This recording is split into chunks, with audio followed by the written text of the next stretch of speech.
ইস, ও ভাই এটা ফোন না অন্য কিছু ভাই, এটা কি বানাইছে এত ভারী, আর এটা কি পুরোটাই মেটাল বডি। এটা কি ফোন হতে পারে ভাই? এটা হচ্ছে লাইকা। সো অনেকে আছে যে লাইকা ফোন কেনার জন্য পাগল হয়ে গেছেন ভাই। যমুনা ফিউচার পার্কে বা বসুন্ধরা সিটিতে ভালো ভালো শপিং মলে গেলে ফোনগুলো পাওয়া যায় 20 থেকে 25 হাজার টাকার মধ্যে। সো এটা অ্যাকচুয়ালি একটা গেমিং স্মার্টফোন। সো অনেকে আছে এই ফোনগুলো কেনার জন্য, অনেকে ভাই ব্রাদাররা আপনারা ছুটে যাবেন ফোনটা কেনার জন্য। তবে ভাই তাড়াহুড়ো না করে ফোনটা 2026 সালে এসে এই ফোনটা কেনা আপনার জন্য মোটেও ঠিক হবে কিনা, সো আপনার জন্য এই ভিডিওটা। সো কি জন্য বললাম যে 20 থেকে 25 হাজার টাকার মধ্যে যদি এই ফোনটা কেনেন, সো আসলে এই ফোনটা দেখতে সুন্দর, ক্যামেরা মডেলটা ডিজাইন অনেক সুন্দর, ডিসপ্লেটা অনেক highly curve display, in display fingerprint, Snapdragon 888 processor. So তারপরেও আপনি কেন কিনবেন না এই ফোন? 5000 mAh এর ব্যাটারি, আর কি লাগে ভাই ফোনের সাথে? আর কি লাগে ভাই? থেমে যান। সো এই ফোনটির ফুল অ্যাবিলিটি সম্পূর্ণ বিষয়ে আজকে এই ভিডিওতে আপনারা জানতে পারবেন। সো তার আগে একটু নড়ে চড়ে বসে নেন যে আসলে ফোনটা কতটা ভালো হবে। সো প্রথমেই ফোনগুলো ভালো দিক এবং খারাপ দিক আমি আপনাদের সামনে তুলে ধরবো, তাই ধৈর্য সহকারে ভিডিওতে দেখে যান, তাহলে বুঝতে পারবেন আপনি। মেন পয়েন্ট আসি, ফোনটা 6.6 inch iQOO pro OLED display. So OLED display অনেকটা ভালো, চোখের ক্ষতি করে না। তারপরেও এটার সাথে রয়েছে আপনার 240 Hz রিফ্রেশ রেট, যেটার জন্য মানে আপনাকে এটা হতাশ করবে না। ডিসপ্লে ক্ষেত্রে আপনি একটু হতাশ হবেন না। এবং পিছনে রয়েছে গ্লাসের, এটা হচ্ছে পুরোটাই গ্লাস, সামনে পিছনে দুটো গ্লাস। আর বডিটা হচ্ছে পুরোটাই মেটাল বডি। মানে এটাতে যদি আপনাকে মারে ভাই, সত্যি আপনি মারা যাবেন, 100% গ্যারান্টি আপনি মারা যাবেন, এতে কোনো ভুল নাই। ফোনটার ব্যাটারিতে রয়েছে 5000 mAh ব্যাটারি। ব্যাটারির দিকে ভাই কোনো সমস্যা নাই, কোনো প্যারা নেই। তবে ভাই এটা হচ্ছে ক্যামেরা,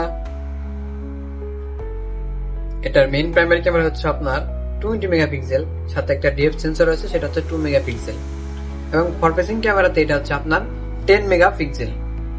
তবে এটা চার্জ করতে মিনিমাম আপনার 2 ঘন্টা, আমার লেগেছে 2 ঘন্টা, আলটিমেট 2 ঘন্টার মধ্যে ফুল চার্জ হয়ে যায়। যেহেতু একটা বড় সড়ো ব্যাটারি, সেই ক্ষেত্রে একটু চার্জ একটু সময় নেয়। আর এইটার সাথে একটা সিম ইউজ করতে পারবেন আপনি, জাস্ট একটা। আর এই ফোনগুলো হচ্ছে জাপানি ভেরিয়েন্টের।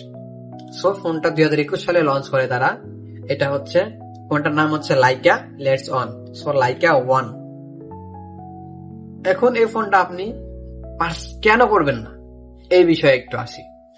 সো প্রথম হলো, এই ফোনটার যদি আমি খারাপ দিক বলতে যাই, সেই ক্ষেত্রে এটার ভাই ক্যামেরা মোটেও ভালো নয় ভাই। যদি আপনি গেমিং এর দিকে চয়েস করেন, তাহলে এই ফোনটা আপনার জন্য, আমি 100% আপনার জন্য এই ফোনটা, যদি আপনি গেমিং এর জন্য চয়েস করেন।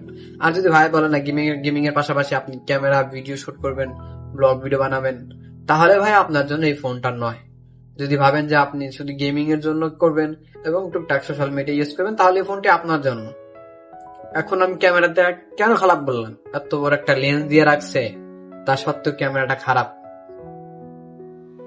কিছু ছবি আপনাদের সামনে তুলে ধরলাম, আপনারা দেখেন, দেখলে বুঝতে পারবেন যে আসলে এটা ক্যামেরা কতটা ভালো। কিছু ছবি আপনাদের সামনে তুলে ধরা হলো, তো দেখতে পাচ্ছেন যে আসলে কতটা ভালো। পিছনের ক্যামেরাতে কিছু তোলা ছবি রয়েছে, সামনের ছবি থেকে কিছু তোলা ছবি রয়েছে, সেটাও দেখাইতেছি, সো দেখতে পারতেছেন। তবে ফোনটার ভালো দিক বলতে আমার কাছে একটা জিনিস খুব ভালো লাগছে, সেটা হচ্ছে ডিসপ্লেটা রিফ্রেশ রেট। ভাই আমি আজ পর্যন্ত যত ফোন ব্যবহার করেছি, তার মধ্যে এই ফোনটা সর্বোচ্চ ফাস্ট ডিসপ্লে রিফ্রেশ রেট কাজ করে। ভাই কোথাও কোনো ল্যাগ ইস্যু হয় না, কোথাও কোনো ল্যাগ ইস্যু নেই, আপনি নিশ্চিন্তে ব্যবহার করতে পারেন এদিকে। এবং এই ফোনটার আরো যদি কিছু ভালো দিক বলতে যাই, সেটা হচ্ছে গেমিং পারফরমেন্স। আমি যতটা গেমিং পারফরমেন্স করেছি, ফোনে কোনো ল্যাগ ইস্যু হয়নি।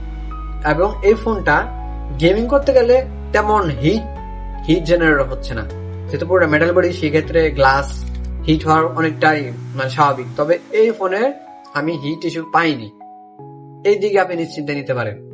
অন্যান্য ফোন যে আপনি ব্যবহার করতেছেন গেমিং এর জন্য, ফোন ব্যবহার করতে গেলে ভাই ফোন আগুন হয়ে যায়, এটার ক্ষেত্রে আপনি এরকম হবে না। সো এই দিকের জন্য আপনি এই ফোনটা আপনার জন্য গ্রহণযোগ্য হতে পারে। এখন বাকিটা হচ্ছে ব্যাটারি কিরকম ব্যাকআপ দিবে। বা যদি আপনি একটানা গেমিং করেন সেক্ষেত্রে 3 ঘন্টা আলটিমেট আপনি এটাতে ব্যাকআপ পেয়ে যাবেন। 3 ঘন্টা এর বেশি হবে না, 3 ঘন্টা জাস্ট। আর যদি আপনি সারাদিন অনায়াসলি স্যাম্পলি ভাবে নর্মাল ভাবে ইউজ করেন তাহলে সারাদিন অনায়াসলি স্যাম্পলি ভাবে এটা চলে যাবে আপনার। তাছাড়া গেমিং করলে 3 থেকে 3.5 ঘন্টা এভারেস্ট, এর বেশি আপনি নিতে পারবেন না। কারণ ভাই একটা ফ্রি ফায়ার খেলতে, গেম খেলতে গেলে অনায়াসি, জানেন তো আপনারা, বুঝতে পারতেছেন, এটা আর মানে নতুন করে বলার মতো কিছু নাই।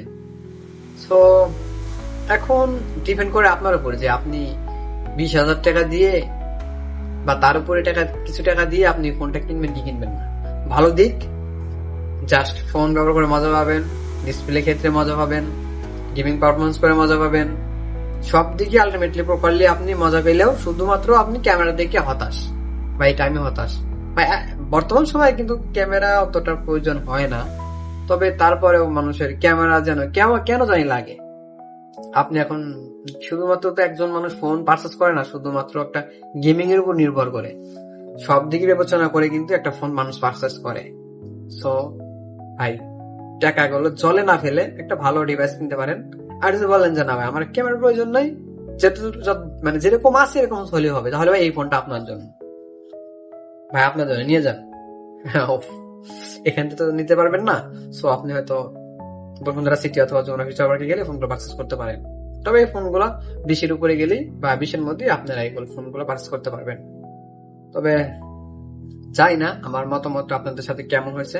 তবে যদি ভিডিওটি ভালো লাগে থাকে লাইক করবেন, চ্যানেল নতুন হলে সাবস্ক্রাইব করবেন। এবং হ্যাঁ, যদি দেখেন যে আপনার বন্ধু বান্ধব বা আপনার ছোট ভাই ব্রাদার গেমিং এর জন্য ফোন কিনে, তাহলে এই ফোনটা আপনারা কিনে দিতে পারে। কারণ এই ফোনের গেমিং পারফরমেন্স দুর্দান্ত, যেটা আপনারা দেখতে পেলেন স্ক্রিনে। সো এতটুকু ভিডিওটি আজকের মতো এ পর্যন্তই। সো দেখা হবে নেক্সট কোনো ভিডিওতে নতুন কোনো স্মার্টফোন নিয়ে। আপনারা ভালো থাকবেন, সুস্থ থাকবেন, আল্লাহ হাফেজ।